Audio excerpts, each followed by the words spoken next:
Assalamualaikum warahmatullahi wabarakatuh. Halo, perkenalkan nama saya Jihan Faiha Okhtari dengan NIM 21016027, Prodi Pendidikan Bahasa Indonesia Universitas Negeri Padang.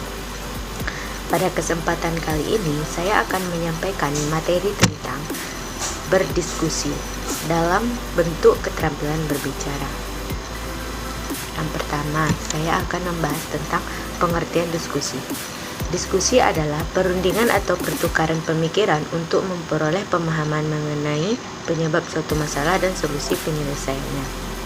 Tujuan diskusi itu adalah memperoleh pemahaman bersama secara teliti dan jelas dari suatu informasi, pendapat, dan pengalaman yang telah saling diberitahukan. Diskusi juga digunakan untuk mempersiapkan dan menampung kesimpulan, pernyataan, atau keputusan akhir. Pengertian diskusi menurut para ahli yaitu menurut Moh Uzair Usman. Menurutnya ialah diskusi adalah suatu proses yang teratur dengan melibatkan sekelompok orang dalam interaksi tatap muka yang informal dengan berbagai pengalaman atau informasi, pengambilan kesimpulan atau pemecahan masalah. Yang kedua yaitu langkah-langkah diskusi. Langkah-langkah diskusi yang pertama yaitu langkah-langkah persiapan. Langkah awal yaitu menyiapkan masalah yang akan didiskusikan antar kelompok atau perorangan. Yang pertama, menyiapkan tujuan, menyiapkan sesuatu yang berhubungan dengan permasalahan. Yang kedua, pelaksanaan diskusi, yaitu memeriksa segala persiapan yang dianggap dapat mempengaruhi kelancaran diskusi.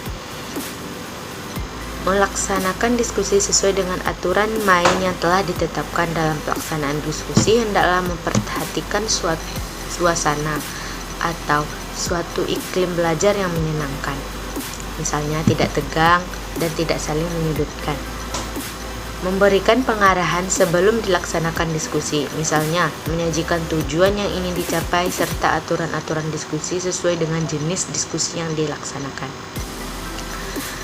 Kemudian, kelompok penyaji menjawab atau menanggapi ide-ide yang diberikan oleh kelompok lain dan memberikan kelompok lain untuk memberikan ide-ide masukan atau tanggapan. Yang ketiga yaitu menutup diskusi, yaitu dengan membuat pokok-pokok bahasan, membuat resume tentang masalah yang didiskusikan, dan mencatat semua pertanyaan dan pendapat dari kelompok lain. Selanjutnya yaitu hambatan berdiskusi. Yang pertama, berkurangnya pengetahuan awal setiap kelompok. Yang kedua, kurangnya arahan antar sesama kelompok. Yang ketiga, naiknya emosi ketika berdebat antar kelompok. Selanjutnya yaitu manfaat diskusi. Yang pertama, meningkatkan keaktifan. Yang kedua, meningkatkan kreativitas. Pada saat diskusi akan dipaksa untuk memberikan ide-ide atau poin yang belum pernah didengarkan. Yang ketiga, meningkatkan kerjasama. Meningkatkan kerjasama antar kamu dengan teknik kerja, dengan rekan kerja, dan juga bertukar pikiran. Diskusi juga memberikan wawasan baru untuk setiap orang terlibat, sehingga akan mempermudah saat brainstorming atau pemecahan masalah. Yang keempat, mengenal satu sama lain. Ketika kita berdiskusi, tentunya kita saling bertukar pikiran. Dengan begitu, dapat mengenal karakter rekan sekelompok secara tidak langsung. Yang kelima, dapat meningkatkan rasa ingin tahu. Diskusi dapat membuat seseorang merasa tertantang dengan hal-hal yang belum diketahui dan mendorong untuk mempelajari hal-hal tersebut. Selanjutnya, unsur-unsur diskusi. Unsur diskusi dibagi menjadi 3, yaitu adanya moderator.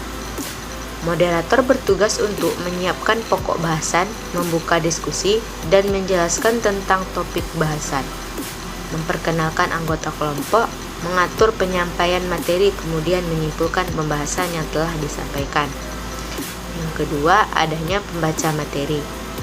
Pembaca materi yaitu menyajikan pembahasan materi atau menyampaikan gagasan serta pandangan yang berkaitan dengan topik diskusi, menjawab pertanyaan secara objektif dan argumentatif, menjaga agar pertanyaan tepat pada konteks pembicaraan.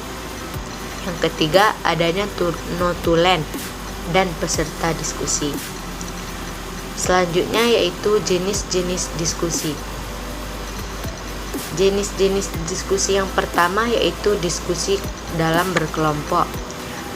Dalam berkelompok merupakan jenis diskusi yang paling sederhana dan suatu cara bimbingan yang melibatkan sekelompok orang dalam interaksi tatap muka. Setiap anggota akan mendapatkan kesempatan untuk menyumbangkan pikiran masing-masing serta pengalaman atau informasi untuk pemecahan masalah. Untuk mengadakannya hanya diperlukan ketua atau moderator, notulis, dan beberapa peserta. Yang kedua, diskusi seminar. Seminar adalah bentuk diskusi yang digunakan untuk mencari kesepakatan dan pandangan dalam menghadapi persoalan yang bersifat formal. Yang ketiga, diskusi panel. Biasanya dilakukan untuk memperluas wawasan mengenai suatu masalah yang sedang banyak dibicarakan.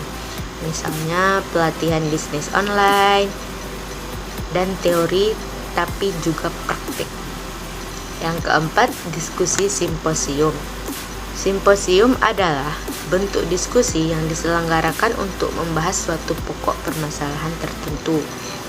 Yang kelima, diskusi lokakarya. Lokakarya adalah pertemuan para ahli atau pakar dengan tujuan membahas suatu masalah di bidangnya. Lokakarya nama lainnya disebut juga dengan workshop. Selanjutnya adalah praktik diskusi. Praktik diskusi dapat dilakukan dengan kelompok dan juga dapat dilakukan dengan perorangan. Praktik diskusi dapat dilaksanakan di depan kelas. Dalam diskusi, para pelaku pembangunan berkesempatan untuk berdiskusi dan saling belajar. Moderator juga dapat mengendalikan jalannya praktik diskusi. Praktik diskusi juga memerlukan perkenalan dan ucapan selamat datang, pengantar isi dalam diskusi, menciptakan situasi saling percaya, penjelasan tentang jalannya diskusi, rangkuman, penutup atau notulen. Sekian materi penyampaian dari saya. Kalau ada kata-kata yang salah, mohon dimaafkan. Assalamualaikum warahmatullahi wabarakatuh.